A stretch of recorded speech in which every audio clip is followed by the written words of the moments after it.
നമസ്കാരം. News and views ആരംഭിക്കുന്നു. ഒരു വർഷം മുൻപ് സർക്കാരിനെ പ്രതിസന്ധിയിലാക്കിയ മദ്യനയം ഇന്നും വിവാദത്തിൽ തന്നെ.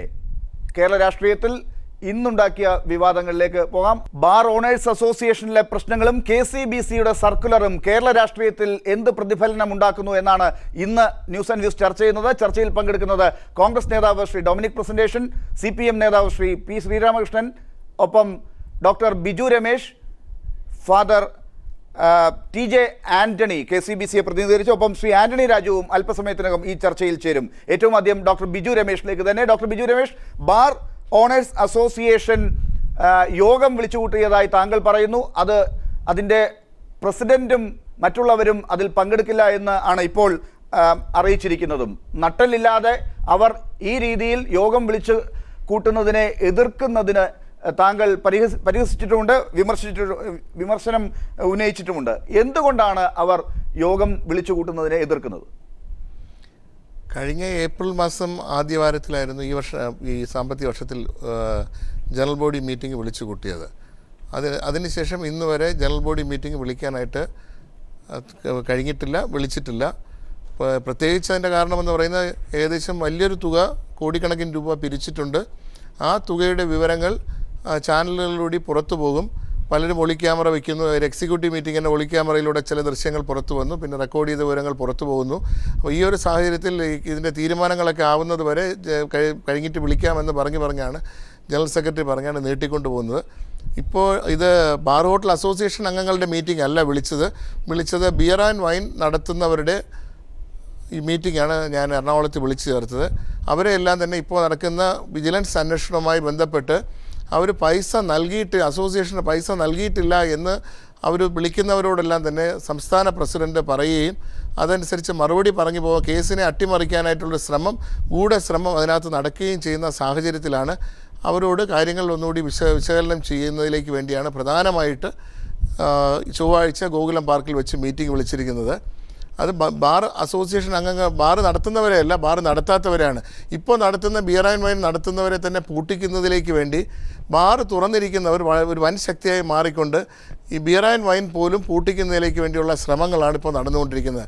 ആദ്യം തന്നെ ഇത് തുറക്കാതിരിക്കുന്നതിലേക്ക് വേണ്ടി ഒരു വിഭാഗം ആൾക്കാർ ശ്രമിച്ചു. അതേ ആൾക്കാർ തന്നെയാണ് ഈ ബിയർ ആൻഡ് വൈൻ രണ്ടാമത് വന്നപ്പോൾ അതിനെയും പൂട്ടിക്കാനുള്ള ഒരു വൻ ശ്രമം ഇതിൻ്റെ അടിയിലൂടെ ഇപ്പോൾ നടന്നുകൊണ്ടിരിക്കുകയാണ്. അതിലൊക്കെ ഉപരി ഇപ്പോൾ നടന്നുകൊണ്ടിരിക്കുന്ന വിജിലൻസ് അന്വേഷണം കൂടി അട്ടിമറിക്കുന്നതിലേക്ക് വേണ്ടിയുള്ള ശ്രമം നടക്കുന്നു. അതിന് ശ്രീ രാജ്കുമാർ ഉണ്ണിയാണ് അതിന് നേതൃത്വം കൊടുക്കുന്നത്. ആ ഒരു സാഹചര്യത്തിലാണ് ഈ മീറ്റിംഗ് വിളിക്കുന്നത്. ഞാൻ ജനറൽ സെക്രട്ടറിയുമായി ആലോചിച്ച് അതിന് ശേഷം തന്നെയാണ് ഈ മീറ്റിംഗ് വിളിക്കുന്നത്. അത് അസോസിയേഷൻ്റെ മീറ്റിംഗ് അല്ലാത്തതുകൊണ്ട് തന്നെ ജനറൽ സെക്രട്ടറിക്കൊന്നും അതിന് യാതൊരു എതിർപ്പുമില്ല. ജനറൽ സെക്രട്ടറിയുമായി ഞാൻ ഇന്നും ഇന്നലെയുമൊക്കെ ഈ വിഷയത്തെക്കുറിച്ച് വളരെ ഡീറ്റെയിൽഡായി സംസാരിച്ച വിഷയമാണ്.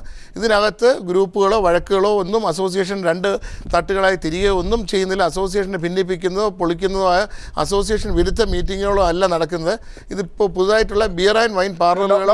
രമേശ്, വിജിലൻസ് അന്വേഷണത്തെ അട്ടിമറിക്കുന്നതിന് വേണ്ടി രാജ്കുമാർ ഉണ്ണി ശ്രമിച്ചുകൊണ്ടിരിക്കുന്നു. അതിന്റെ ഫലമായിട്ടായിരിക്കാം ഒരുപക്ഷെ താങ്കൾ വിളിച്ചുകൂട്ടിയ യോഗത്തെ പോലും എതിർത്തുകൊണ്ടുള്ള പ്രസ്താവനകൾ വരുന്നത് എന്നാണ് താങ്കൾ ഇപ്പോൾ പറഞ്ഞിരിക്കുന്നതെന്ന് മനസ്സിലാക്കുന്നത്. അങ്ങനെയാണെങ്കിൽ ആ വിജിലൻസ് അന്വേഷണത്തെ അട്ടിമറിക്കാൻ ശ്രീ രാജ്കുമാർ ഉണ്ണിയെ ആരാണ് പ്രേരിപ്പിക്കുന്നത്? മുകളിൽ നിന്നുള്ള രാഷ്ട്രീയ തലത്തിലുള്ള സമ്മർദ്ദങ്ങളും മുകളിൽ നിന്നുള്ള ഔദ്യോഗിക തലങ്ങളിൽ നിന്നുള്ള സമ്മർദ്ദങ്ങളും ഉണ്ണിക്കുണ്ട് എന്നാണ് നേരത്തെ പറഞ്ഞത്. അതേ തലത്തിലുള്ള സമ്മർദ്ദം ഇപ്പോഴും ഉണ്ട് എന്നുള്ളതാണ് ഞാൻ വിശ്വസിക്കുന്നത്. കാര്യം ഇപ്പോൾ എന്നോട് സംസാരിക്കുമ്പോൾ തന്നെ അതിൻ്റെ സത്യാവസ്ഥ തുറന്നു പറയാൻ ഭയപ്പെടുന്നതുകൊണ്ട് തന്നെ ഉണ്ണി ഇപ്പോൾ അതിനെക്കുറിച്ച് സംസാരിക്കുന്നില്ല. ഞാൻ ജനറൽ സെക്രട്ടറിയായിട്ട് സംസാരിച്ചു. അപ്പോൾ തന്നെ ഇത് വളരെയേറെ സമ്മർദ്ദം മുകളിൽ നിന്നുള്ളത് കൊണ്ട് തന്നെയാണ് അവർ ഇതിനെക്കുറിച്ച് ഇതുമായി ബന്ധപ്പെട്ട് ഈ മൊഴികൾ പറയുന്നതിലേക്ക് വേണ്ടി ഈ അഭിപ്രായം പറയുന്നത്. ജനറൽ സെക്രട്ടറി ആരോടും പറഞ്ഞിട്ടില്ല എന്നാണ് അദ്ദേഹം പറഞ്ഞത്. പക്ഷേ ഇതിന് പ്രധാനമായി നേതൃത്വം കൊടുക്കുന്ന ശ്രീ രാജ്കുമാറാണ്. അതുകൊണ്ട് തന്നെയാണ് ഞാൻ ജനറൽ സെക്രട്ടറിയുടെ കാര്യം പറഞ്ഞ് മനസ്സിലാക്കിയതിന് ശേഷമാണ് ഈ മീറ്റിംഗ് ചൊവ്വാഴ്ച വിളിച്ചു കൂട്ടുകയും ഇതുമായി ബന്ധപ്പെട്ട് ഉറച്ചു നിൽക്കുന്നവരുമായി മുന്നോട്ട് പോകാൻ തീരുമാനിച്ചു. ശ്രീ ഡോക്ടർ ബിജു രമേശ്, അതായത് ഇപ്പോൾ ഈ ബാർ കോഴയുമായി ബന്ധപ്പെട്ട വിഷയത്തിൽ വിജിലൻസ് അന്വേഷണം നടക്കുന്നത് താങ്കൾ ഉൾപ്പെടെയുള്ളവർ ഉന്നയിച്ച ധനകാര്യമന്ത്രി ശ്രീ KM മാണിയുമായി ബന്ധപ്പെട്ട വിഷയത്തിലാണ്. അങ്ങനെയാണെങ്കിൽ മുകളിൽ നിന്നുള്ള ഇടപെടലുകൾ ശ്രീ രാജ്കുമാർ ഉണ്ണിയുടെ മുകളിൽ ഉണ്ടാകണമെങ്കിൽ അത് ശ്രീ KM മാണിയുമായി ബന്ധപ്പെട്ട ഭാഗത്തു നിന്നാണോ അതോ ഇനി പുറത്തു വരാനുള്ള പേരുള്ള ഭാഗത്തു നിന്നാണോ? അതെനിക്ക് വ്യക്തമായിട്ട് അറിയില്ല. കാരണം എന്നോട് അതിനെക്കുറിച്ച് പറഞ്ഞിട്ടില്ല. കാര്യം ഇത് ഈ വിളിക്കുന്ന ബാർ അസോസിയേഷൻ അംഗങ്ങളെല്ലാം പറയുന്നത് വിജിലൻസിൽ വിളിച്ചിട്ടുണ്ട്, പ്രസിഡൻറ്റുമായി സംസാരിച്ചപ്പോൾ അസോസിയേഷൻ പോലും പൈസ കൊടുത്തിട്ടില്ല എന്നാണ് മൊഴി നൽകാനായിട്ട് പറയുന്നത്. അസോസിയേഷനെ പൈസ കൊടുത്തിട്ടില്ലെങ്കിൽ അസോസിയേഷൻ ആ പൈസ കൊടുത്തായിട്ട് പുറത്തു വരില്ല. ചെക്ക് കൊടുത്തിട്ടുള്ളവരോട് മാത്രം ആ ചെക്ക് കൊടുത്തിട്ടുണ്ടെന്ന് പറഞ്ഞാൽ മതി. ക്യാഷാണ് ബഹുഭൂരിപക്ഷം ആൾക്കാരും കൊടുത്തിട്ടുള്ളത്. 90% ആൾക്കാരിൽ നിന്ന് ക്യാഷാണ് മേടിച്ചിട്ടുള്ളത്. അത് 2-3 ലക്ഷം രൂപ വെച്ച് മേടിച്ചിട്ടുണ്ട്. അവരോടൊക്കെ തന്നെ ഇത് പുറത്ത് പറയരുത്, നിങ്ങൾ പൈസ കൊടുത്ത കാര്യത്തെക്കുറിച്ച് വിജിലൻസിനോട് മൊഴി പറയണ്ട എന്ന് പറയുമ്പോൾ ഇതിൻ്റെ പിന്നിൽ വളരെ ഗൂഢമായ ഒരു ലക്ഷ്യം അതിനകത്ത് എന്തോ ഒളിഞ്ഞു കിടക്കുന്നതായിട്ട് കാണുന്നുണ്ട്. അതുകൊണ്ട് തന്നെയാണ് അവരോട് വിളിച്ചതിനെക്കുറിച്ച് വളരെ ഡീറ്റെയിൽ ആയിട്ട് സത്യം പറയണം എന്ന് അഭ്യർത്ഥിക്കുന്നതിലേക്ക് വേണ്ടിയാണ് പ്രധാനമായും മീറ്റിംഗ് വിളിച്ചിരിക്കുന്നത്. തീർച്ചയായിട്ടും തിരിച്ചെത്താം ഡോക്ടർ ബിജു രമേശിലേക്ക്. മറ്റൊരു ഭാഗത്തു നിന്ന് ഇന്ന് സർക്കാരിനെതിരായ വിമർശനം ഉണ്ടായത് KCBCയുടെ ഭാഗത്തു നിന്നാണ്. അതുകൂടി കേട്ടിട്ട് രാഷ്ട്രീയ നേതാക്കളിലേക്ക് വരാം. ഫാദർ TJ ആന്റണി, എന്താണ് ഇന്ന് സർക്കാരിനെതിരെ മദ്യ നയത്തിലെ പ്രശ്നങ്ങൾ പറഞ്ഞുകൊണ്ട് ഇടയലേഖനത്തിന് ഇടയാക്കിയത്? ഇത് മുമ്പ് തന്നെ പലരും ചൂണ്ടിക്കാട്ടിയതാണല്ലോ. അന്ന് KCBCക്ക് തോന്നാത്ത കാര്യം ഇന്ന് എന്തുകൊണ്ട് ഉണ്ടായി? ഒന്നത് ഇതിപ്പോൾ മദ്യരാജാക്കന്മാരെ സഹായിക്കാനാണ് എന്നൊരു പ്രസ്താവന കൂടി അതിനകത്തുള്ളതായിട്ടാണ് മനസ്സിലാക്കുന്നത്. മദ്യരാജാക്കന്മാരുടെ പരാതി ഇപ്പോൾ മദ്യരാജാക്കന്മാർ എന്ന് പറയുന്നവരുടെ ആ രീതിയിൽ നിങ്ങളെപ്പോലുള്ളവർ വിശേഷിപ്പിക്കുന്നവരുടെ പരാതി താങ്കൾ ഇപ്പോൾ ഡോക്ടർ ബിജു രമേശിൽ നിന്നും കേട്ട് കാണും. എന്താണ് നിങ്ങളുടെ സർക്കുലറിൻ്റെ പിന്നിൽ?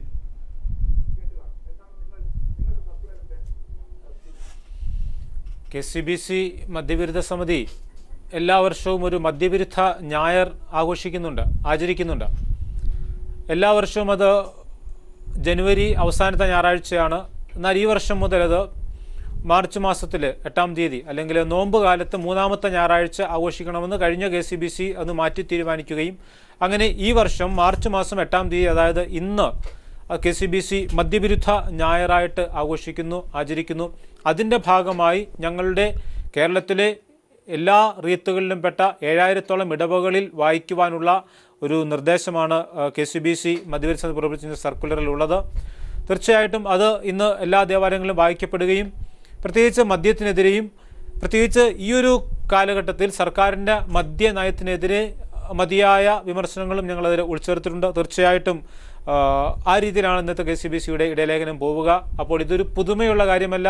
എല്ലാ വർഷവും KCBC മദ്യവിരുദ്ധ സമിതിയും KCBCയും ഇടയലേഖനം ഇറക്കുന്നുണ്ട്. ആ എല്ലാ വർഷവും തുടരുന്ന ഒരു പതിവ് തന്നെയാണ് ഇത്തവണ തുടർന്നിരിക്കുന്നത്. അതിൽ യാതൊരു എല്ലാ വർഷവും സർക്കാരിനെ വിമർശിക്കുന്ന ഒരു പതിവ് ഇത്തവണയും ഇടയലേഖനത്തിലൂടെ നടത്തി എന്ന് മാത്രമേ മനസ്സിലാക്കേണ്ടതുള്ളൂ ഫാദർ ആന്റണി? എല്ലാ വർഷവും സർക്കാരിനെ വിമർശിക്കുന്ന പതിവ് എന്നല്ല ഞാൻ പറഞ്ഞത്. എല്ലാ വർഷവും ഇടയലേഖനം ഇറക്കുന്ന പതിവുണ്ട്. ഇത്തവണത്തെ പ്രത്യേകമായ കേരളത്തിൻ്റെ പശ്ചാത്തലത്തിൽ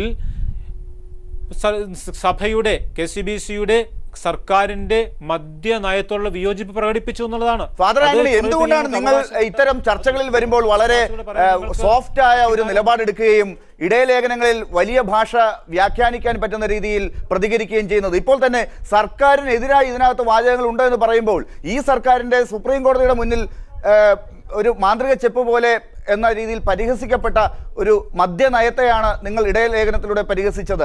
അതെന്തുകൊണ്ട് പറയുന്നില്ല? ഇവിടെ ഈ മദ്യനയത്തിൽ മദ്യരാജാക്കന്മാർക്ക് ഇടപെടാൻ പറ്റുന്നു എന്ന നിങ്ങളുടെ വിമർശനം എന്തുകൊണ്ട് ഇത്തരം ചർച്ചകളിൽ നിങ്ങൾ പറയുന്നില്ല? ഇതെല്ലാ വർഷവും ജനുവരിയിലുള്ളത് ഇത്തവണ 3-ാം ഞായറിലേക്ക് വന്നു.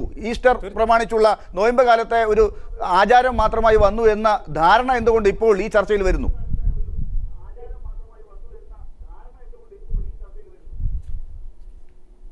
ഇടയലേഖനത്തിൽ മാത്രമല്ലല്ലോ, KCBC മദ്യവിരുദ്ധ സമിതി കഴിഞ്ഞ ഏപ്രിൽ 2-ാം തീയതി മുതൽ കേരളത്തിൽ നടന്ന ചർച്ചകൾ എടുത്ത് നോക്ക്. എവിടെയാണ് സമിതി മുന്നോട്ട് പോയിട്ടുള്ളത്? ഈ സർക്കാരിൻ്റെ മദ്യനയത്തെയായിട്ട് ഇതുമായി ബന്ധപ്പെട്ട് മദ്യലോബിക്ക് വേണ്ടി ആരൊക്കെ സംസാരിക്കുന്നു അവരെയൊക്കെ ചൂണ്ടിക്കാണിക്കുവാനോ കേരള സമൂഹത്തിന് പൊളിച്ചു കാണിക്കുവാനോ KCBC മാത്രമേ ഏറ്റവും അധികം ശ്രമിച്ചിട്ടുള്ളൂ. മറ്റു ഇതര രാഷ്ട്രീയ പ്രസ്ഥാനങ്ങൾക്ക് പോലും ഫാദർ ആന്റണി, താങ്കൾ അത് മുൻപും ഉന്നയിച്ചിട്ടുള്ള കാര്യമാണ്. ശ്രീ ഡൊമിനിക് പ്രസന്റേഷൻ, എന്താണ് സർക്കാരിനെതിരെ ഇങ്ങനെ രണ്ട് ഭാഗത്തുനിന്ന്, ഒന്ന് അഴിമതിയുമായി ബന്ധപ്പെട്ട കാര്യത്തിൽ ഒരു അസോസിയേഷൻ ഉന്നയിച്ച കാര്യങ്ങൾ, ഇപ്പോൾ ആ അസോസിയേഷൻ രണ്ട് ഭാഗത്ത് നിൽക്കുന്നതിൻ്റെ കഥകൾ വന്നു നിൽക്കുന്നു. അതേസമയം KCBC മദ്യ നയത്തെയും വിമർശിച്ചിരിക്കുന്നു. എന്താണ് ഇന്ന് പ്രത്യേകിച്ച് തോന്നുന്നത്? ഈ അഴിമതി കേസിൽ ഇപ്പോൾ അന്വേഷണം നടക്കുന്നു. ഹൈക്കോടതി പോലും ആ അന്വേഷണം മതി എന്ന് അഭിപ്രായപ്പെട്ടിരിക്കുകയാണ്. എന്ന് മാത്രമല്ല, അതിൽ CBIയുടെ അന്വേഷണം വേണ്ട എന്ന് ഹൈക്കോടതി പറഞ്ഞു കഴിഞ്ഞു. ആ അന്വേഷണം ആ വഴിക്ക് പോട്ടെ. ആ അഴിമതി ആരോപണം ഉന്നയിച്ചവർക്ക് തെളിവ് കൊടുക്കാനും അതനുസരിച്ച് പോകാൻ സംവിധാനം ഇപ്പോഴുണ്ട്. അതങ്ങനെ പോകണമെന്നാണ് എൻ്റെ അഭിപ്രായം. പിന്നെ KCBC കാര്യത്തിൽ KCBC എന്നും അവർ മദ്യത്തിനെതിരാണ്. കേരള ബിഷപ്സ് കൗൺസിലിൻ്റെ മദ്യവിരുദ്ധ സമിതി അവർ എല്ലാ വർഷവും ഇറക്കാറുണ്ട്. ഇന്ന് ഞാൻ കാലത്ത് പാളയം പള്ളിയിലാണ് പോയത്. അവിടെ ഇത് വായിച്ച് കേട്ടില്ല. ഞാൻ 7 മണിക്ക് കുർബാനയ്ക്ക് പോയി, ചിലപ്പോൾ 8:30 വായിച്ച് ഞാൻ കേട്ടില്ല. ഏതായാലും ശരി, ഫാദർ ആന്റണി പറഞ്ഞ പോലെ അവർക്കൊരു നയമുണ്ട്. ആ നയം മദ്യ നിരോധനം വേണമെന്നുള്ളതാണ്. പക്ഷേ ഞങ്ങൾ UDFൻ്റെ നയം ഞങ്ങൾ പ്രഖ്യാപിച്ചിട്ടുണ്ട്. ഞങ്ങൾ ഒരു നയം പ്രഖ്യാപിച്ചു, അത് കോടതി ചോദ്യം ചെയ്യപ്പെട്ടു. ഇപ്പോൾ കോടതിയുമായുള്ള സ്റ്റേയിലാണ് അതൊക്കെ വർക്ക് ചെയ്തു പോകുന്നത്. പിന്നീട് ഞങ്ങൾ പ്രഖ്യാപിച്ച ആ നയമനുസരിച്ച് ഞങ്ങൾ മുന്നോട്ട് പോകും. അത് KCBC എന്ന് മാത്രമല്ല ഏത് സംഘടനയ്ക്കും അവരുടെ അഭിപ്രായം അവകാശമുണ്ട്. അത് ഞങ്ങൾ മാനിക്കുകയും ചെയ്യുന്നു. പക്ഷേ സർക്കാരിന് വ്യക്തമായ നയമുണ്ട്, അതുമായി ഞങ്ങൾ മുന്നോട്ട് പോവുകയാണ്. ശ്രീരാമകൃഷ്ണൻ, ഇതാണ് സർക്കാരിൻ്റെ നിലപാട്. സർക്കാർ വലിയ ഒരു പ്രതിസന്ധിയിലൊന്നുമല്ല, മുമ്പ് തുടർന്ന രീതിയിൽ തന്നെ കാര്യങ്ങളായിട്ട് പോകുന്നു. അവർ മദ്യനയം ഉണ്ടാക്കിയതിനകത്ത് ഇപ്പോൾ കോടതിയിൽ നിയമപരമായുള്ള ചില പ്രശ്നങ്ങളുണ്ട്. KCBC ഇതാ ഇന്ന് ഇങ്ങനെ പറഞ്ഞിരിക്കുന്നു. ഡോക്ടർ ബിജു രമേശ് ഉയർത്തിവിട്ട ആ വലിയ തുറന്നുവിട്ട ആ ഭൂതം പക്ഷേ ഇന്നിപ്പോൾ ബിജു രമേശിൻ്റെ ഒരു പുതിയ അസോസിയേഷൻ കൂടി തുടങ്ങാനുള്ള ഒരവസ്ഥ കൂടി ഉണ്ടാക്കിയിരിക്കുന്നു എന്ന് മനസ്സിലാക്കുമ്പോൾ ആർക്കാണ് ഇതിൽ അന്തിമ വിജയം? പ്രതിപക്ഷം എന്താണ് ഇതിനകത്ത് കാണുന്നത്? അല്ല, ഇതിൽ ബേസിക്കലായിട്ട് ബാർ ഹോട്ടൽ ഓണേഴ്സ് അസോസിയേഷൻ എന്ന് പറഞ്ഞാൽ ബിസിനസ്സുകാരുടെ ഒരു കൂട്ടായ്മയാണ്. അവരെ സംബന്ധിച്ചിടത്തോളം അവരുടെ ബിസിനസ് നന്നായി നടക്കണമെന്നതിൻ്റെ അപ്പുറത്ത് രാഷ്ട്രീയത്തിലെ ധാർമ്മികതയോ അഴിമതിയോ ഒന്നും അവർക്ക് പ്രശ്നമില്ല. അത് സ്വാഭാവികമായിട്ടും അവരത് നടന്നു കിട്ടാൻ വേണ്ടി കുറച്ച് പണം സംഭരിച്ചു കൊടുത്തു. അവരിൽ കുറേ ആളുകളെ സ്വാധീനിച്ച് പറഞ്ഞതെല്ലാം മാറ്റി പറയിപ്പിക്കാനും പണം കൊടുത്തിട്ടില്ല എന്നാക്കി തീർക്കാനുമൊക്കെ വളരെ എളുപ്പമാണ് മറ്റുള്ള ആളുകളെ അപേക്ഷിച്ച് എന്നുള്ളത് ഒരു സാമാന്യ ബുദ്ധിയുള്ള ആളുകൾക്കൊക്കെ അറിയാം. അതുകൊണ്ട് ബാർ ഹോട്ടൽ ഓണേഴ്സ് അസോസിയേഷൻ്റെ കുറേ ആളുകളെ പിടിച്ച് കൈകാര്യം ചെയ്ത് അവരിൽ നിന്ന് പറഞ്ഞതെല്ലാം പിൻവലിപ്പിക്കാൻ കഴിയാവുന്ന രാഷ്ട്രീയ നേതൃത്വം കേരളത്തിലുണ്ട് എന്നുള്ളത് ഒട്ട് പല കേസുകളും ഇവിടെ തെളിയിക്കപ്പെട്ടിട്ടുണ്ട്. 1. 2, ഇവിടെ നയമെന്നൊന്നും പറയണ്ട, ഒരു നയം ഉണ്ടായിരുന്നില്ലല്ലോ. ഈ ഗവൺമെൻറ്റിന് ഒരു നയം ഇല്ലാത്തതുകൊണ്ടാണല്ലോ ഈ പ്രശ്നം വന്നത്. നമുക്ക് ഒരു മദ്യനയം എന്ന വ്യാജേന തെരഞ്ഞെടുപ്പ് മുൻകൂട്ടി കണ്ടുകൊണ്ട് ചില രജിസ്ട്രേഷൻ ബാറിൻ്റെ ലൈസൻസ് പുതുക്കുന്നതുമായി ബന്ധപ്പെട്ടെടുത്ത ചില വാശിയാണ് നയത്തിലേക്ക് എത്തിച്ചത്. നിങ്ങൾക്കൊരു നയമുണ്ടോ എന്ന് ചോദിച്ചാൽ നയം ഇപ്പോൾ പ്രഖ്യാപിച്ചത് എന്താണ് നയം? അവർ നയമാണോ? ഈ പകുതി ബാറുകളെ മാത്രം പൂട്ടുന്നൊരു നയമായിരുന്നു അത്. ഗ്രൂപ്പ് പോരിൻ്റെ പേരിൽ പിന്നീട് എല്ലാം പൂട്ടുന്ന തീരുമാനിച്ചു, കേരളത്തിൽ എല്ലാം നിർത്താൻ തീരുമാനിച്ചു. എന്നിട്ടിപ്പോൾ പെട്ടെന്ന് ചർച്ച കഴിഞ്ഞാൽ ഇത് ഞങ്ങൾ എടുത്ത തീരുമാനം തെറ്റാണെന്ന് പറഞ്ഞിട്ട് വേറെ കുറേ ബീർ പാർലറുകൾ ആരംഭിച്ചു. അങ്ങനെ നയത്തിൻ്റെ പേരിൽ പണം വാങ്ങാനുള്ള സംവിധാനങ്ങൾ ഉണ്ടാക്കി. അങ്ങനെ യഥാർത്ഥത്തിൽ നാറിപ്പൊളിച്ച ഒരു കളിയാണ് ഇവിടെ നടന്നത്. ആ കളിയെ സംബന്ധിച്ചുള്ള എല്ലാ കാര്യങ്ങളും ഇന്ന് ആളുകൾക്ക് വളരെ സുതാര്യമായി മനസ്സിലായിട്ടുണ്ട്. KCBCയെ സംബന്ധിച്ചിടത്തോളം അവരെടുത്തൊരു പൊസിഷൻ അവർ ആവർത്തിച്ചുകൊണ്ടിരിക്കുന്നു. അത് അവരുടെ ഒരു നിലപാടാണ്. ആ നിലപാടിൻ്റെ മുകളിൽ അവർ സ്റ്റിക്ക് ഓൺ ചെയ്യുന്നു എന്നതിൻ്റെ അപ്പുറത്ത് അവരെ സംബന്ധിച്ച് നമുക്ക് ആക്ഷേപിക്കേണ്ട കാര്യമില്ല. കാരണം അവരുടെ ഒരു പൊസിഷനാണത്. ബാക്കിയുള്ള കാര്യങ്ങളെല്ലാം വളരെ സുതാര്യമായിട്ട് ആളുകൾക്ക് മനസ്സിലായിട്ടുണ്ട്. ആ മനസ്സിലായ കാര്യങ്ങൾ കൂടുതൽ വ്യക്തമാകാൻ ആവശ്യമായ അന്വേഷണത്തെ സംബന്ധിച്ച് ഇനി എന്ത് നടക്കുന്നുള്ളത് കണ്ടിരുന്ന് കാണാം. ശ്രീ ആന്റണി രാജു കൂടി ചർച്ചയിൽ ചേർന്നിരിക്കും. ശ്രീ ആന്റണി രാജു, ഇപ്പോൾ ഡോക്ടർ ബിജു രമേശ് ഇന്ന് എന്താണ് ബാർ അസോസിയേഷൻ നിലപാട് എന്നുള്ളത് പറഞ്ഞു കഴിഞ്ഞു. അവർക്ക് ഒരുപാട് പ്രതിസന്ധികൾ, ആരോപണം ഉയർത്തിയതിനു ശേഷം അഴിമതിയുമായി ബന്ധപ്പെട്ട കാര്യങ്ങൾ വന്നതിന് ശേഷം അന്വേഷണം നടക്കുന്ന ഘട്ടത്തിൽ വിജിലൻസ് അന്വേഷണത്തെ അട്ടിമറിക്കാനുള്ള പല ശ്രമങ്ങളും നടക്കുന്നു. അതിൻ്റെ ഫലമായി അവരുടെ സംഘടനയിൽ പല പ്രശ്നങ്ങളും ഉണ്ടായിട്ടുണ്ട്. അതാണ് ഇന്ന് കാണുന്ന രാഷ്ട്രീയം. KCBC അതേസമയം മദ്യ വിരുദ്ധ നിലപാടുമായി മുന്നോട്ട് പോകുമ്പോൾ സർക്കാരിൻ്റെ നയത്തെ വിമർശിക്കുന്ന സ്ഥിരം പരിപാടി ഇന്നും നടത്തിയിരിക്കുന്നു. ഇത് അത് വളരെ ലാഘവത്തോടു കൂടി തന്നെ എന്നാൽ നിരീക്ഷിച്ച് മുന്നോട്ട് പോകുന്നു സർക്കാർ എന്ന് ഡൊമിനിക് പ്രസന്റേഷൻ പറയുന്നു. ഇതിലെ അധാർമികത, അതാണ് ശ്രീരാമകൃഷ്ണൻ പറഞ്ഞത്. എന്താണ് ഈ അധാർമികത? കേസിനെ അട്ടിമറിക്കാനുള്ള ഒരു അധാർമികത കളിക്കുന്നുണ്ടെങ്കിൽ അതിൽ പെട്ട ആളുകൾക്കാണ് അതിനുള്ള കളിക്കേണ്ടി വരിക. ആരോപണം ഏത് ഭാഗത്തേക്കാണ് വരുന്നത് എന്നുള്ളത് മനസ്സിലാവുന്നുണ്ടല്ലോ ശ്രീ ആന്റണി രാജു. ഈ ബിജു രമേശ് ഇപ്പോൾ ഓരോ ദിവസവും ഓരോ അഭിപ്രായം ഇങ്ങനെ മാറ്റി മാറ്റി പറയുന്ന ഒരാളാണ്. കാരണം അദ്ദേഹം ഈ ആരോപണം ഉന്നയിച്ചുകൊണ്ട് തന്നെ പറഞ്ഞത് അദ്ദേഹം 3 മണിക്കൂറിനകം തെളിവെല്ലാം ഈ ലോകത്ത് രാജ്യത്ത് ജനങ്ങളോടെല്ലാം സമർപ്പിക്കുന്നത്. ഇപ്പോൾ ഏതാണ്ട് 4-5 മാസമായി. ഒരു ശബ്ദരേഖയും ദൃശ്യരേഖയും എല്ലാം ഇപ്പോൾ അദ്ദേഹം കയ്യിൽ വെച്ചുകൊണ്ടിരിക്കുകയാണ്. അദ്ദേഹം വിജിലൻസിന് മൊഴി കൊടുത്തിട്ട് ഇറങ്ങി വന്നപ്പോൾ പറഞ്ഞു എനിക്ക് വിജിലൻസിൽ പൂർണ്ണ വിശ്വാസമാണ്. ഇത് അദ്ദേഹത്തിന് 1 മണിക്കൂർ കഴിയുമ്പോൾ വിശ്വാസം പോവും, അടുത്ത മണിക്കൂറിൽ വിശ്വാസം വരും. ഇങ്ങനെ ഓരോ മണിക്കൂറിൽ ഇങ്ങനെ ഒരു ഏജൻസിയെക്കുറിച്ച് ഞാൻ ചോദിക്കട്ടെ, അദ്ദേഹത്തിന് കോടതി ഉണ്ടല്ലോ, അദ്ദേഹത്തിന് തെളിവുകളെല്ലാം കോടതി കൊണ്ട് കൊടുക്കട്ടെ, അപ്പോൾ അദ്ദേഹത്തിന് പൂർണ്ണ വിശ്വാസമാവുമല്ലോ. ഇത് കോടതിയിലും കൊടുക്കുകയില്ല. പിന്നെ വിജിലൻസിലും കൊടുക്കുകയില്ല, കയ്യിൽ ലോക്കറിൽ തെളിവും വെച്ചുകൊണ്ട് വിജിലൻസിൻ്റെ അന്വേഷണം ശരിയല്ല എന്ന് പറഞ്ഞു കഴിഞ്ഞാൽ ഞങ്ങൾ എന്ത് അട്ടിമറിച്ചാണ്? അദ്ദേഹം അട്ടിമറിക്കുന്നു എന്ന് പറഞ്ഞുകൊണ്ട് അദ്ദേഹം ഹൈക്കോടതിയിലേക്ക് പോയല്ലോ, കടലാസ് കൊടുത്തല്ലോ, ഹൈക്കോടതി കണ്ടെത്തിയോ? അവിടെ അദ്ദേഹത്തിന് വിജിലൻസ്ക്ക് ഏതെങ്കിലും വിധത്തിൽ വിജിലൻസിലോ വിജിലൻസ് കോടതിയിലോ ഹൈക്കോടതിയിലോ അങ്ങനെ കേരള കോൺഗ്രസ് പാർട്ടിയോ ഈ ഗവൺമെൻറ്റോ ഏതെങ്കിലും വിധത്തിൽ ഈ കേസിനെ അട്ടിമറിക്കാൻ ശ്രമിക്കുന്നു അദ്ദേഹത്തിന് തെളിവോ ബോധ്യമോ ഉണ്ടെങ്കിൽ അതുമായിട്ട് അദ്ദേഹത്തിന് നേരെ പോകാൻ ഡോക്ടർ ബിജു രമേശിലേക്ക് ആ ചോദ്യം ചോദിക്കാം. അതിന് മുമ്പ് ഒരു കാര്യം, ഇത്രയും കാര്യങ്ങൾ ഇത്ര ദിവസങ്ങളായി മാസങ്ങളായി ഉന്നയിച്ച ഡോക്ടർ ബിജു രമേശ് ഇപ്പോഴും നമ്മളോടൊപ്പം ഈ ചർച്ചയിൽ പങ്കെടുക്കുന്ന ഒരു കേടുപാടുമില്ലാതെ. അല്ല, അദ്ദേഹം പങ്കെടുക്കണമല്ലോ. കാരണം അന്വേഷണം പൂർത്തിയാകുന്നത് വരെ അദ്ദേഹം പങ്കെടുത്തുകൊണ്ടിരിക്കും. അന്വേഷണം പൂർത്തിയാകുമ്പോൾ സത്യങ്ങൾ പുറത്തു വരുമ്പോൾ നമുക്ക് കാര്യങ്ങളെല്ലാം ബോധ്യമാകും. പക്ഷേ അദ്ദേഹം പങ്കെടുത്തുകൊണ്ട് മാത്രം കാര്യമായില്ല. അദ്ദേഹം ഈ ഗവൺമെൻറ്റിനെ കുറിച്ച് ഈ അന്വേഷണത്തിൽ ഇടപെടുന്നു അല്ലെങ്കിൽ ശരിയായ വിജിലൻസ് അന്വേഷിക്കുന്നില്ല എന്ന് പറയുമ്പോൾ അതിന് ഉപോത്ബലമായ തെളിവുകൾ അദ്ദേഹത്തിന് കോടതിയിലെങ്കിലും നിരത്താൻ കഴിഞ്ഞില്ലെങ്കിൽ വെറുതെ ചാനലുകളിൽ വന്നിരുന്ന ജനങ്ങളെ പറഞ്ഞ് ഈ കേസ് അന്വേഷിക്കുന്ന ഏജൻസിയെക്കുറിച്ച് ഇങ്ങനെ പറഞ്ഞു വരുന്നത് ശരിയല്ല. കാരണം എന്ത് അടിസ്ഥാനമുണ്ട് അതിന് ആരോപണത്തിന്? ഡോക്ടർ ബിജു രമേശ് മറുപടി. ഞാൻ കേസ് അന്വേഷിക്കുന്ന ഏജൻസിയെ കുറിച്ചൊന്നും പറഞ്ഞില്ല. ഞാൻ പറഞ്ഞത് ഞങ്ങളുടെ അസോസിയേഷനകത്തുള്ള പ്രസിഡന്റ് മൊഴി കൊടുക്കാൻ പോകുന്നവർക്ക് പൈസ കൊണ്ടുപോയി കൊടുത്ത് അസോസിയേഷനെ സംഭാവന കൊടുത്തിട്ടില്ല എന്ന് പറയാനായിട്ട് പലരോടും പറഞ്ഞതിൻ്റെ അടിസ്ഥാനത്തിലാണ് അസോസിയേഷൻ മീറ്റിംഗിലുള്ള അംഗങ്ങളുടെ മീറ്റിംഗ് വിളിച്ച് ചേർത്തതെന്നാണ് പറഞ്ഞത്. ഒന്ന്. രണ്ടാമത്, അന്വേഷണത്തിൽ ചെറിയ പാളിച്ചകൾ മുകളിൽ നിന്നുള്ള രാഷ്ട്രീയ ഇടപെടലുകൾ ഉള്ളതുകൊണ്ടാണ് ഞാൻ ബഹുമാനപ്പെട്ട വിജിലൻസ് കോടതിയിൽ കേസ് ഫയൽ ചെയ്യുകയും വിജിലൻസ് കോടതി ഇത് നേരിട്ട് നിരീക്ഷിക്കണമെന്ന് ആവശ്യപ്പെടുകയും ശ്രീ ആന്റണി രാജു അതൊന്നും അറിഞ്ഞിട്ടില്ല എന്ന് തോന്നുന്നു. ഇതെല്ലാം നേരത്തെ ചാനലിൽ വന്നത് പത്രങ്ങളിൽ വന്നതുമാണ്.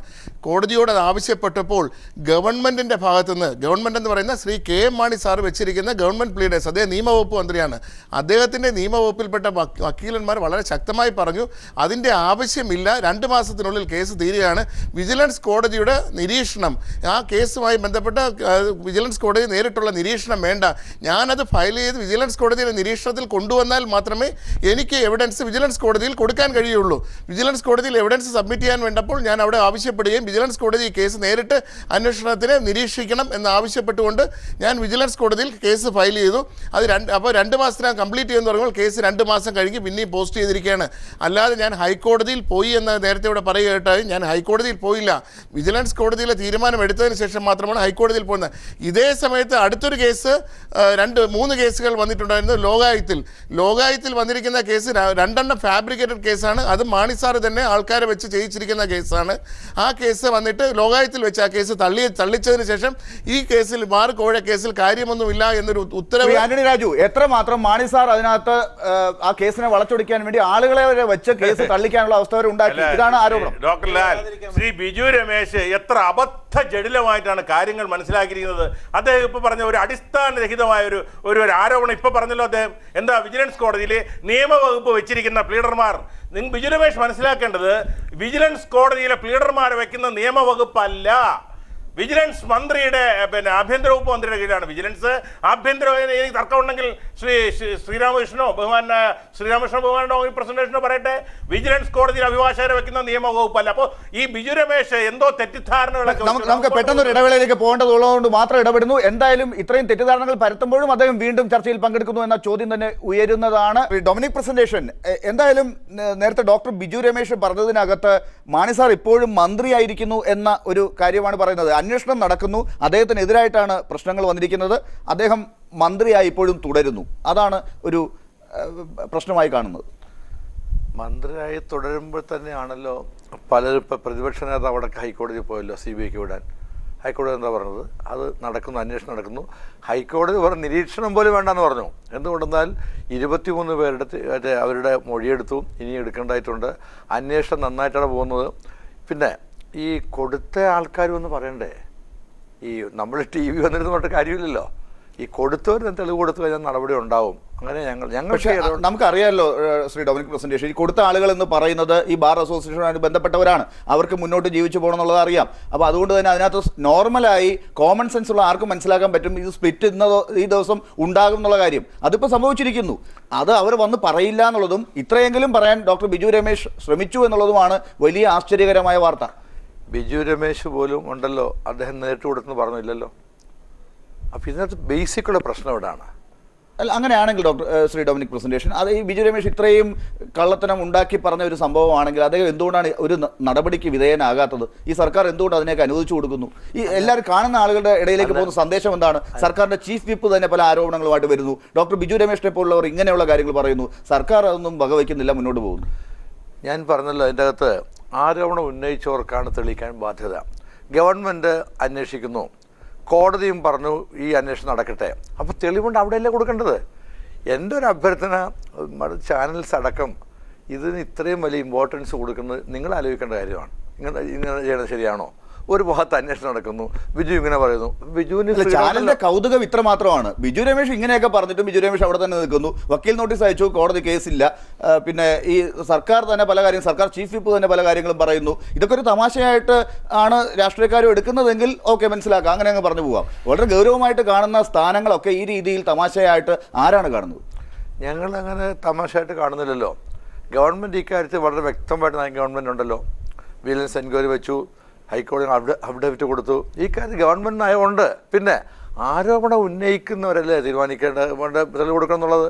ഇപ്പോൾ തെളിവില്ലാത്ത ആരോപണം ആയിരിക്കാം ബിജു രമേശ് പറഞ്ഞ തെളിവ് അദ്ദേഹത്തിന് ഉണ്ടെങ്കിൽ അദ്ദേഹം കൊടുക്കട്ടെ. ഡൊമിനിക് പ്രസന്റേഷൻ ഒരു സാധാരണ പൗരനായ ഡോക്ടർ ബിജു രമേശ്, അദ്ദേഹത്തിന്റെ ഭാഗത്ത് ന്യായമുണ്ട് എന്ന് നമുക്ക് തൽക്കാലം അനുമാനിച്ച് അങ്ങനെ മുന്നോട്ട് പോയാൽ, അദ്ദേഹം അല്ലെങ്കിൽ വേറൊരാളുടെ കയ്യിലെങ്കിലും തെളിവ് എവിടെയെങ്കിലും ഇരിക്കുന്നത് അറിയാം, അവർ ഇങ്ങനെ ഒരു ആരോപണമായിട്ട് വന്നാൽ അവരെ സഹായിക്കാനല്ലേ പ്രോസിക്യൂഷൻ സഹായിക്കേണ്ടത്? ഗവൺമെന്റ് അവർക്ക് വേണ്ടിയല്ലേ നിൽക്കേണ്ടത്? ആ തെളിവ് കണ്ടെടുക്കാൻ വേണ്ടിയുള്ള സൗകര്യം ചെയ്തു കൊടുക്കുകയല്ലേ വേണ്ടത്? അതല്ലേ ഗവൺമെൻറ് ചെയ്യുന്നത്. ഇപ്പോൾ ബിജു രമേശ് പറഞ്ഞത് എന്താണ്? ഞങ്ങളുടെ അസോസിയേറ്റ് മെമ്പർമാർ കൊടുത്തു, ഓരോരുത്തരെ വിളിച്ച് ഞങ്ങൾ തെളിവ് കൊടുക്കാൻ 20 കഴിഞ്ഞു, പിന്നെ എടുത്തുകൊണ്ടിരിക്കുകയാണ്, പലരും വരുന്നില്ല. അപ്പോൾ ഗവൺമെൻറ് വിജിലൻസ് ചെയ്യാൻ കഴിയുന്ന അവർക്ക് പ്രൊസീജിയർ ഇല്ലേ? ഒരാൾ പറഞ്ഞാൽ മാത്രം മതിയോ? അവിടെ ഒന്ന് പറയണ്ടേ ഞാൻ ഇന്ന സമയത്ത് കൊടുത്തു? അപ്പോൾ ഈ അന്വേഷണം വളരെ സത്യസന്ധമായിട്ടാണ് മുന്നോട്ട് പോകുന്നത്. ആരോപണം ഉന്നയിച്ച വെരിഫിക്കേഷൻ എന്ന് പറയുന്നത് 45 ദിവസം എന്നാണല്ലോ പറഞ്ഞത്. അല്ലല്ല, അത് കഴിഞ്ഞല്ലോ. അത് കഴിഞ്ഞാൽ FIR ഇട്ടത്. FIR ഇട്ട് ഡീറ്റെയിൽസിലേക്ക് പോയിക്കൊണ്ടിരിക്കുകയല്ലേ. ഇനിയിപ്പോൾ എന്താ വേണ്ടത്?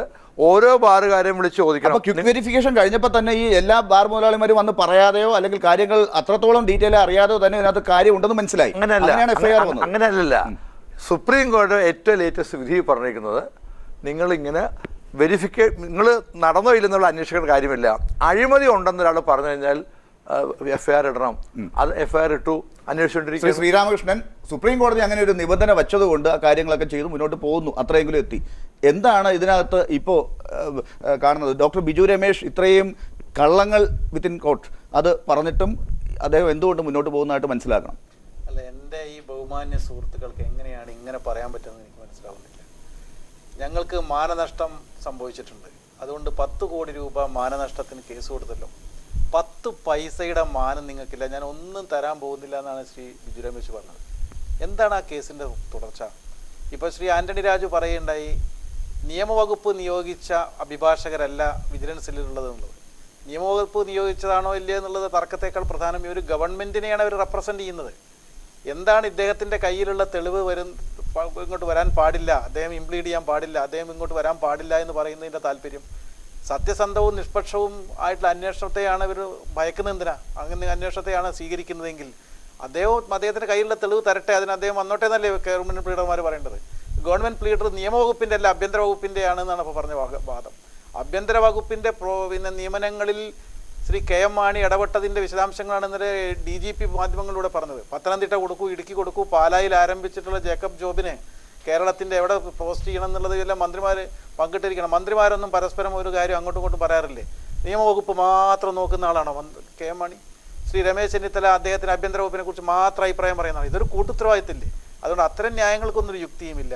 ഇവിടെ നിഷ്പക്ഷമായ അന്വേഷണം നടക്കണമെന്ന് ആഗ്രഹിക്കുന്നുണ്ടെങ്കിൽ ഈ തെളിവുകൾ വരാൻ സമ്മതിക്കാണ് വേണ്ടത്. അത് സമ്മതിച്ചിട്ടില്ല, അത് വരാൻ പാടില്ല എന്നുള്ള പൊസിഷനാണ് ഈ ഗവൺമെൻറ് കോടതി വിജിലൻസ് കോടതിയിൽ എടുത്തത്.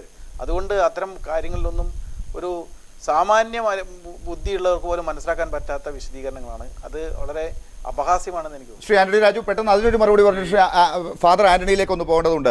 ആഭ്യന്തര വകുപ്പിലെ പല കാര്യങ്ങളിൽ പോലും ഇടപെടുന്ന KM മാണി സാർ ഈ തെളിവുകൾ വരുന്നതിനെ അതിനു വേണ്ട ഫ്ലോ ഒരുക്കുന്നില്ല എന്നുള്ള ആരോപണങ്ങൾ വരുമ്പോൾ ഡോക്ടർ ബിജു രമേശ് പറഞ്ഞ അർത്ഥത്തിൽ അട്ടിമറി ആര് ചെയ്യുന്നു എന്നുള്ളത് മനസ്സിലാക്കേണ്ടി വരുന്നു. ശ്രീരാമകൃഷ്ണൻ പറഞ്ഞത് യുക്തിക്ക് നിരക്കാത്ത വാദമാണ് അദ്ദേഹം ഇപ്പോൾ പറഞ്ഞത്. കാരണം അദ്ദേഹം ഇപ്പോൾ പറയുന്നതനുസരിച്ച് ബിജു രമേശ് ആരോപണം ഉന്നയിച്ചു മാണിസാറിനെതിരെ. ഇനി മാണിസാറ് തെളിവ് ഫ്ലോ ആയിട്ട് കൊണ്ടുവന്ന് ബിജു രമേശിന് വേണ്ടി കോടതിക്ക് കൊടുക്കണം. ഞാൻ പറയുന്നു ഗവൺമെന്റ് ലീഡർ അല്ല ഗവൺമെന്റ് അവിടെ എടുത്ത വാദം എന്താ? ഗവൺമെന്റ് പറയുന്ന വാദം എന്താ? ഞങ്ങൾ കേസ് അന്വേഷിക്കുന്നുണ്ട്, ഇപ്പോൾ കോടതിയുടെ സൂപ്പർവിഷന്റെ ആവശ്യമില്ലെന്ന് പറഞ്ഞപ്പോൾ അത് കോടതി അംഗീകരിച്ചു എന്നുള്ളതാണ്. വേണമെങ്കിൽ കോടതിക്ക് പറയാമല്ലോ ഗവൺമെന്റ് ഉന്നയിച്ച വാദം ഞാൻ തള്ളിക്കളയുന്നു, ഞാൻ തള്ളുന്നു. നിങ്ങളുടെ ഗവൺമെന്റിന്റെ അഭിഭാഷകൻ എന്തുകൊണ്ട് അത് വേണ്ടെന്ന് പറഞ്ഞു? അതെ ഞാൻ പറയട്ടെ, ഹൈക്കോടതി അത് കാരണമുണ്ട്. ബഹുമാനപ്പെട്ട ഹൈക്കോടതിയിൽ ഇതേ ആവശ്യം ഉന്നയിച്ചുകൊണ്ട് ശ്രീ ബിജു രമേശ് പോയിരുന്നു. നിങ്ങളല്ലെങ്കിൽ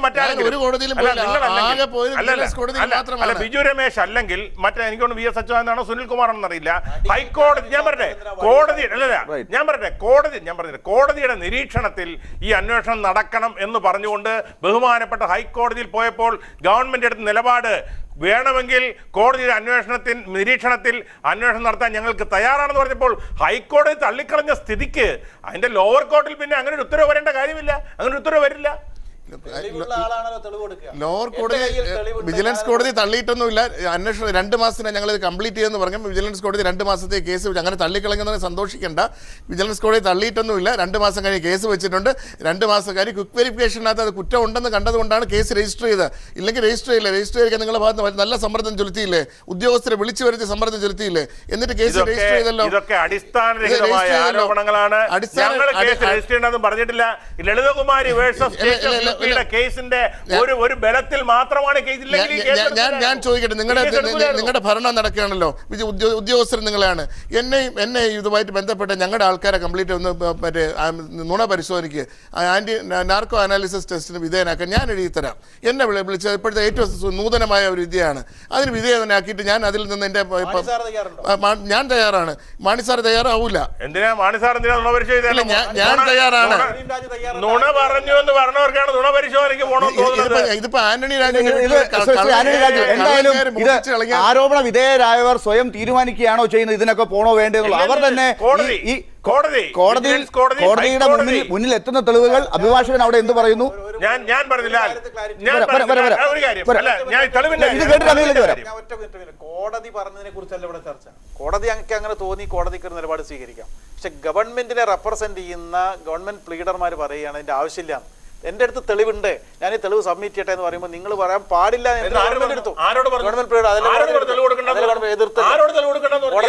കോടതിയിൽ പറഞ്ഞു കോടതിയിൽ ഇടപെടേണ്ട കാര്യമില്ല. 2 മാസം പറയേണ്ട കാര്യമില്ല. അതെ ഞങ്ങൾ കോടതി നിരീക്ഷണത്തിൽ വരണമെങ്കിൽ ഏതാണെന്ന് അറിഞ്ഞിട്ട് വേണം ഇവർക്ക് അത്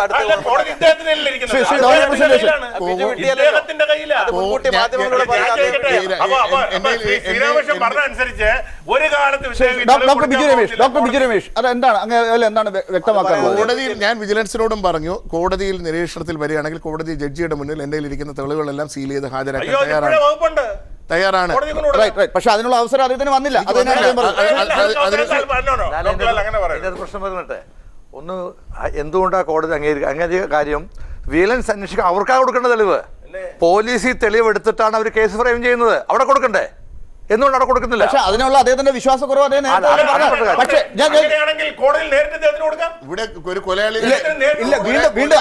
തിരിച്ചെത്താം. ഫാദർ ആന്റണിയിലേക്ക് കൊലയാളിയുടെ ഡ്രസ്സ് പോലും കാണാതെ പോകുന്ന സമയമാണ് ഈ സാധനത്തിനകത്ത്. ഞാൻ കൊടുത്ത സാധനത്തിനകത്ത് എന്താണെന്ന് പിന്നെ എന്തായാലും ആ വിശ്വാസമുള്ള ആളുകളുടെ മുമ്പിലേ കൊടുക്കുകയുള്ളൂ എന്നുള്ളത് ആദ്യമേ തന്നെ വ്യക്തമാക്കിയാണ് ഡോക്ടർ ബിജു രമേശ്. തിരിച്ചെത്താം ഈ പാനലിലേക്ക്. ഫാദർ ആന്റണിയിലേക്ക് ഒന്ന് പോകുന്നു. ഫാദർ ആന്റണി, ഇവിടെ തുടക്കത്തിൽ തന്നെ KCBCയുടെ നിലപാട് ഈ കാര്യത്തിൽ ഒന്ന് അറിയേണ്ടതാണ്. വർഷം തോറും ഇങ്ങനെ പറഞ്ഞുകൊണ്ടിരിക്കുന്നതല്ലാതെ ഈ മദ്യനയത്തിൽ ശക്തമായ നിലപാടെടുക്കുന്നതിൽ നിന്ന് KCBCക്കകത്ത് തന്നെ ഒരു ഭിന്നത ഇടയ്ക്ക് ഉണ്ടായതും നമ്മൾ കണ്ടതാണ്. മദ്യവിരുദ്ധ സമിതിയും KCBCയുമായി ഉള്ള ഭിന്നതയെക്കുറിച്ച് അത് ഒരു തരത്തിൽ ഇതിനെ ബാധിച്ചിട്ടുണ്ടോ? ഇപ്പോൾ ഈ പറഞ്ഞതുപോലെ മദ്യ മുതലാളിമാർക്ക് വേണ്ടിയാണ് ഈ കാര്യങ്ങളൊക്കെ നടപ്പിലാക്കാൻ ശ്രമിക്കുന്നതെന്ന് പറയുമ്പോൾ ഈ രാഷ്ട്രീയത്തിൽ ഈ പറഞ്ഞ രീതിയിൽ കാര്യങ്ങളൊക്കെ ആരോപണങ്ങൾ ഉന്നയിക്കുകയും അഴിമതി നടക്കുകയും ഒക്കെ ചെയ്യുന്നതിന്റെ കഥകൾ കേൾക്കുമ്പോൾ അത് പുറത്തു കൊണ്ടുവരാൻ ഒരുപക്ഷെ പറ്റിയ അവസരമല്ലേ ഇത്? മദ്യ രാജാക്കന്മാർ നടത്തിയ അഴിമതിയെക്കുറിച്ചുള്ള കാര്യങ്ങൾക്ക് ബലം കൂട്ടാനുള്ള ഇടപെടലുകളല്ലേ നിങ്ങളെപ്പോലുള്ളവർ നടത്തേണ്ടത്? പക്ഷേ KCBCയുടെ ഇന്നത്തെ ഇടയ ലേഖനം തിരുവനന്തപുരത്തെ പല പള്ളിയിലും ശ്രീ ഡൊമിനിക് പ്രസന്റേഷൻ പോയ പള്ളിയിൽ രാവിലെ കേട്ടില്ല, തിരുവനന്തപുരത്തെ പല പള്ളികളിലും അത് കേട്ടില്ല എന്ന് പറയുന്നുണ്ട്. ഇത് ശ്രീ ആന്റണി രാജുവിൻ്റെ പള്ളിയിലും കേട്ടില്ല. ഇതെന്താണ് അതിനകത്ത് സംഭവിക്കുന്നത്?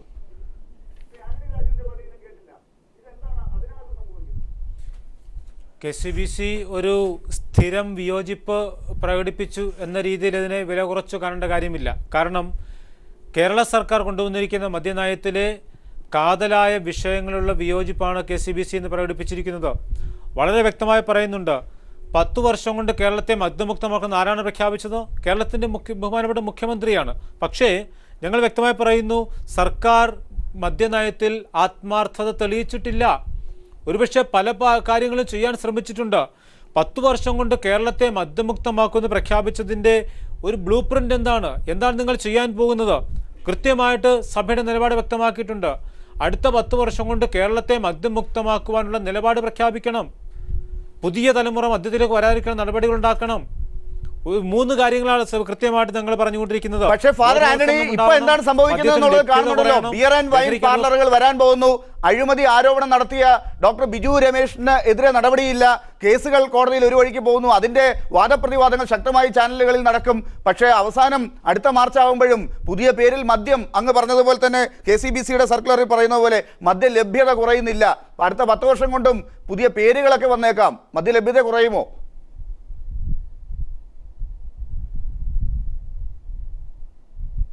സർക്കാരിന്റെ ആത്മാർത്ഥത തെളിയിക്കുവാനും കഴിഞ്ഞിട്ടില്ല എന്നുള്ള KCBC ശക്തമായ നിലപാടാണ്. KCBCയുടെ ആ നിലപാട് അത് KCBCയുടെ മദ്യവിരുദ്ധ സമിതിയുടെ അഭിപ്രായമായി മാത്രമേ ഇപ്പൊ കാണാൻ സാധിക്കൂ. എല്ലാ പള്ളികളിലും അത് വായിച്ചിട്ടില്ല എന്ന് മനസ്സിലാക്കുമ്പോൾ അല്ല, ഇത് KCBCയുടെ നിലപാടാണ്, കേരള സഭയുടെ നിലപാടാണ്. കേരളത്തിലെ 7000-ഓളം ഇടവകകളിൽ വായിക്കുവാനായി അയക്കപ്പെട്ട ഇടയലേഖനമാണിത്. അല്ലാതെ KCBC മദ്യവിരുദ്ധ സമിതിയുടെ ഒരു ഒറ്റപ്പെട്ട ഇടയലേഖനം. അപ്പൊ അത് ഏതെങ്കിലും ഈ മൂന്നാമത്തെ ഞായറാഴ്ച നോയമ്പ് അനുസരിച്ച് വായിക്കേണ്ട ഈ ദിവസം തന്നെ അത് വായിക്കാതിരുന്ന പള്ളികൾക്കെതിരെ KCBC എന്തെങ്കിലും നടപടിയെടുക്കാൻ വകുപ്പുണ്ടോ ഫാദർ? തീർച്ചയായിട്ടും ഞങ്ങളുടെ എല്ലാ ഇടവകളിലും വായിക്കുവാൻ വേണ്ടിയാണ് കൊടുത്തിട്ടുള്ളത്. പക്ഷേ പ്രാദേശികമായി വല്ല തിരുനാളുകളോ മറ്റെന്തെങ്കിലും മറ്റെന്തെങ്കിലും വായിക്കാതിരുന്നിട്ടുണ്ടായിരിക്കാം, അറിയില്ല. പക്ഷേ തീർച്ചയായിട്ടും ഈ ഒരു മദ്യവിരുദ്ധ സന്ദേശം കേരളം മുഴുവനുണ്ട്. അത് സഭയുടെ നിലപാട് തന്നെയാണ്.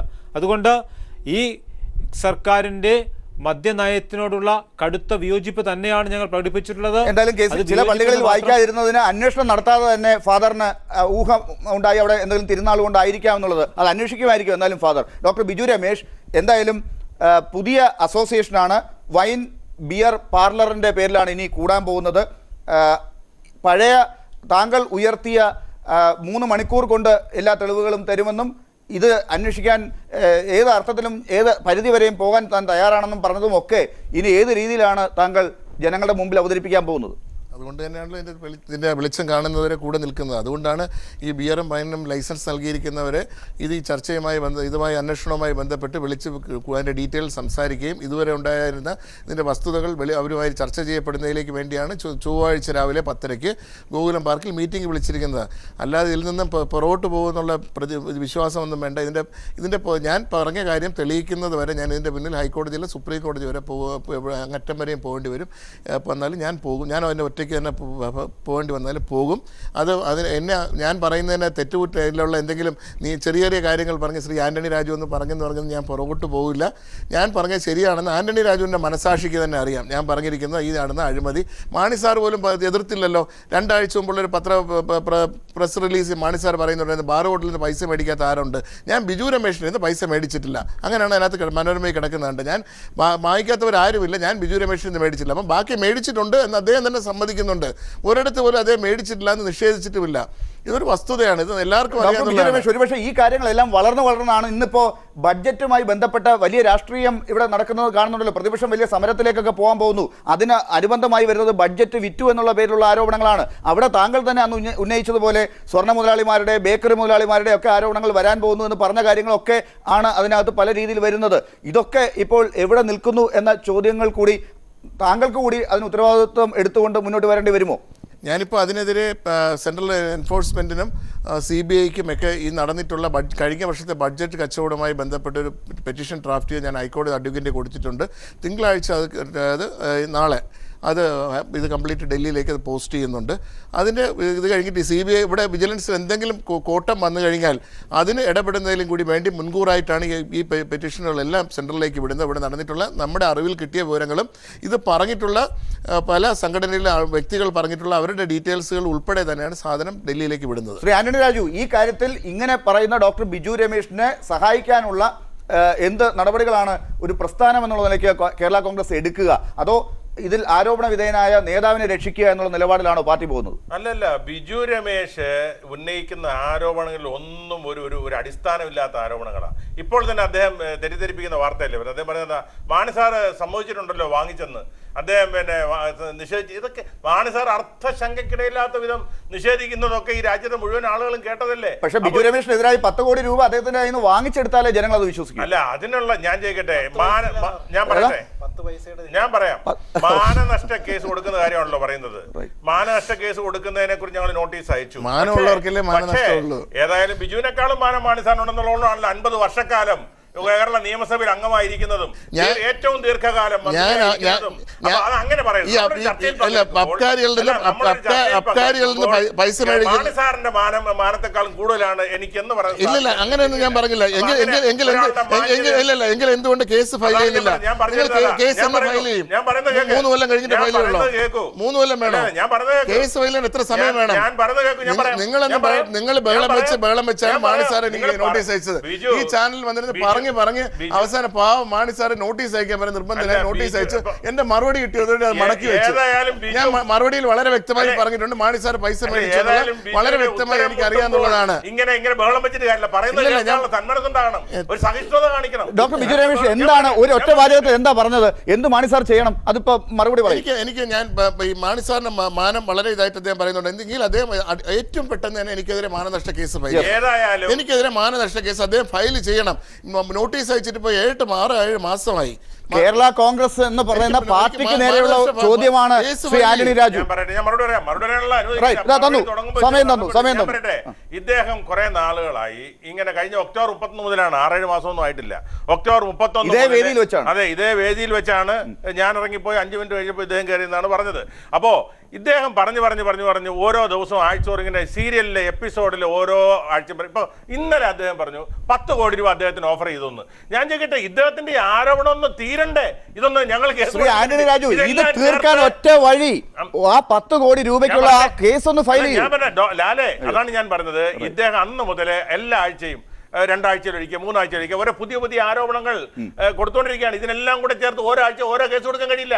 ഇതൊന്ന് തീർന്നിട്ട് രക്ഷപ്പെടാൻ ഒറ്റ വഴിയേ ഉള്ളൂ. എല്ലാ ആഴ്ചയിലും ഇത് പറഞ്ഞോണ്ടിരിക്കില്ല. എത്ര പറഞ്ഞാലും ഞങ്ങൾക്കൊരു സമയമുണ്ട്. ആ സമയമാകുമ്പോൾ ഇതെല്ലാം ചേർത്ത് കേസ് കൊടുക്കും. അങ്ങനെ ബിജു രമേശ് ഈ കേസ് കൊടുക്കില്ല എന്ന് പറഞ്ഞാൽ ആശ്വസിച്ചിരിക്കണ്ട. ബിജു രമേശിന്റെ പിന്നാലെ വലിയ കേസുകൾ വരുന്നുണ്ട്. അത് ഈ കേസുമായി ബന്ധപ്പെട്ടല്ല, വേറെ അന്വേഷണം നടക്കുന്നുണ്ട്. മാനനഷ്ട കേസ് ഉൾപ്പെടെ മാനനഷ്ട കേസ് ഭീഷണിയാണ്. എന്നെ ഭീഷണിപ്പെടുത്താൻ മാനനഷ്ട കേസ് ഉൾപ്പെടെ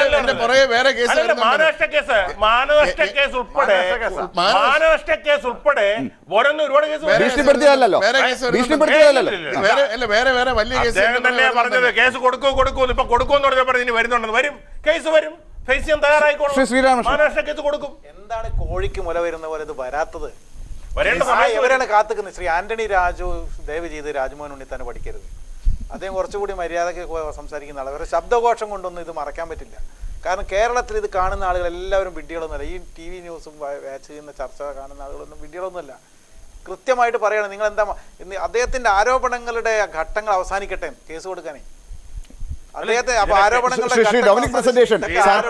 ശ്രീരാമകൃഷ്ണൻ, ഇതിനൊക്കെ നിയമപരമായുള്ള സമയമുണ്ട്. ആ സമയപരിധിക്കുള്ളിൽ ഞങ്ങൾ കൊടുക്കും. പിന്നെ ബഹുമാനപ്പെട്ട ശ്രീരാമകൃഷ്ണനെ പോലുള്ള ആളുകള് ആ സരിതയെ കൊണ്ട് നടന്നതുപോലെ വെറുതെ ബിജു രമേശിനെ കൊണ്ട് ആകരുത്. ആന്റണി രാജു, നിയമപരമായ ഓരോ സമയമുണ്ടെന്ന് പറയുമ്പോഴും ഈ കാര്യങ്ങളെല്ലാം ഇങ്ങനെ പറഞ്ഞുകൊണ്ടിരിക്കുന്ന ഒരു കാര്യം കാണുമ്പോൾ ആളുകൾ വിചാരിക്കും ഈ നിയമത്തിന് ഇത്ര വിലയേ ഉള്ളൂ, അതുകൊണ്ട് എന്തും പറഞ്ഞുകൊണ്ട് നടക്കാം, സമയം ഇത്രയും ഉണ്ട് എന്ന് ആളുകൾ കരുതും. നിയമത്തിന് വിലയുണ്ടെന്നുള്ളത് ബിജു രമേശ് മനസ്സിലാക്കും. ശരി, ശ്രീ ഡൊമിനിക് പ്രസന്റേഷൻ, താങ്കളുടെ പാർട്ടിയുടെ നേതൃത്വത്തിലുള്ള സർക്കാരാണ്. ഇതിന്റെ പേരിൽ ഇങ്ങനെ അടി നടക്കുമ്പോഴും എന്തുകൊണ്ട് നിശബ്ദമാകുന്നു? കോൺഗ്രസ് മുൻകൈയെടുത്ത് എന്തുകൊണ്ട് ചെയ്യുന്നില്ല എന്നുള്ളതാണ് ഡോക്ടർ ബിജു രമേശ് അന്ന് ഒളിപ്പിച്ചു വെച്ച അദ്ദേഹത്തിൻ്റെ വലിയ ആയുധം അവിടെ ഇപ്പോഴും ആളുകളുടെ മുമ്പിൽ വന്ന് കിടക്കുക. അതായത് ചില പേരുകൾ കൂടി പുറത്തേക്ക് വരാനുണ്ട്, അത് ഞാൻ പറയില്ല എന്ന് പറയുന്നതുകൊണ്ടാണ് അദ്ദേഹം രക്ഷപ്പെട്ടു പോകുന്നതെന്നും ഈ വേദിയിൽ അദ്ദേഹം പറഞ്ഞു. അത് കോൺഗ്രസിലെ ചില പേരുകളാണെന്നും അദ്ദേഹം അന്ന് പറഞ്ഞു. അല്ല, അദ്ദേഹത്തിന് ആരെങ്കിലും തടഞ്ഞോ പേര് പറയണ്ടെന്നുള്ളത്? പക്ഷേ ഇത് ഇല്ല, അതല്ല ഇവിടെ ചോദിക്കുന്നത്. ഈ പറഞ്ഞ പേരുകൾ പറയാതിരിക്കുകയും അദ്ദേഹം ഇങ്ങനെ പോവുകയും ചെയ്യുമ്പോൾ ഇമേജ് പോകുന്നത് സർക്കാരിൻ്റെ അല്ലേ? ഞങ്ങളുടെ ഇമേജിന് കുറച്ച് കോട്ടം വന്നു, ഞങ്ങൾ അംഗീകരിക്കുന്നു. റൈറ്റ്. അതിനാണ് ഞങ്ങൾ അന്വേഷണം നടത്തി ബിജു രമേശ് പറഞ്ഞതടക്കം അസത്യമാണ്, അതിൽ സത്യമില്ല എന്ന് ഞങ്ങൾ തെളിയിക്കുമ്പോൾ ആ പോയ ഇമേജ് ഞങ്ങൾക്ക് കിട്ടും. അല്ല ഞങ്ങൾ ശ്രമിക്കേണ്ടത്. ഗവൺമെൻറ് ശ്രമം അതല്ലേ? ഈ ബിജു രമേശ് വെച്ച് ആരോപണം കഴമ്പില്ല, മാണി സാറ് പണം വാങ്ങിച്ചിട്ടില്ല എന്ന് വിജിലൻസ് എൻക്വയറി വന്ന് അതിൻ്റെ റിപ്പോർട്ട് കോടതിക്ക് കൊടുക്കുമ്പോൾ കോടതി നോക്കാമല്ലോ. റൈറ്റ്. എന്തായാലും അതിനു മുമ്പ് നിയമസഭയിലെ ബഡ്ജറ്റ് അവതരണം വലിയൊരു രാഷ്ട്രീയ പരീക്ഷയായി സർക്കാരിൻ്റെ മുമ്പിൽ വരാൻ പോകുന്നു. അതിന് ഏത് രീതിയിലാണ് തീയതികളൊക്കെ മാറി മറിയുമോ എന്നുള്ളത് കൂടി നാളത്തെ ചില തീരുമാനങ്ങളെ കൂടി ആശ്രയിച്ചാണ് നിൽക്കുന്നത്. ആ ചർച്ച നമുക്ക് തുടർന്ന് നടത്തേണ്ടി വരും. എന്തായാലും ഇന്നത്തെ ചർച്ചയിൽ പങ്കെടുത്തതിന് വളരെ നന്ദി. Shri Dominic presentation, Shri Sreeramakrishnan, Shri Antony Raju, doctor Biju Ramesh, father Antony. News and views അവസാനിക്കുന്നു.